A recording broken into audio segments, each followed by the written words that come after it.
Hello everyone, I am Nirpendra Yadav, Senior Research Analyst at Swastika Investmart Limited. Last week में Jackson Hole symposium में Fed प्रमुख Jerome Powell द्वारा आने वाले कुछ समय के लिए मॉनेटरी पॉलिसी पर एग्रेसिव रहने की बात फिर से कही गई, जिससे गोल्ड और सिल्वर के प्राइसेस में वीकेंड पर सेलिंग का दबाव बना और ये सेलिंग का दबाव इस वीक भी जारी रहने की संभावना नजर आ रही है। इस वीक के लिए यूएस से जारी होने वाले पेरोल के डेटा गोल्ड सिल्वर के प्राइसेस के लिए इंपॉर्टेंट रहेंगे। वहीं गोल्ड में ऊपरी लेवल्स पर इस वीक सेल करके चल सकते हैं। गोल्ड में 52,000 पर रेजिस्टेंस है, वहीं 50,600 पर इसका सपोर्ट है। दिसंबर वायदा सिल्वर में 57,000 पर रेजिस्टेंस है और 55,000 पर इसका सपोर्ट है।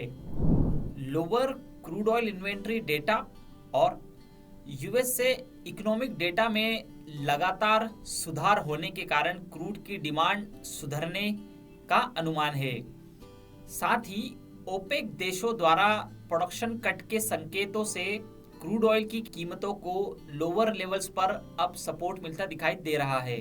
हालांकि कीमतें इस वीक भी रेंज बाउंड टू अपसाइड का मुंह हमें दिखा सकती है और क्रूड ऑयल में नीचे 70-100 पर सपोर्ट और 70-750 पर इसका रेजिस्टेंस है।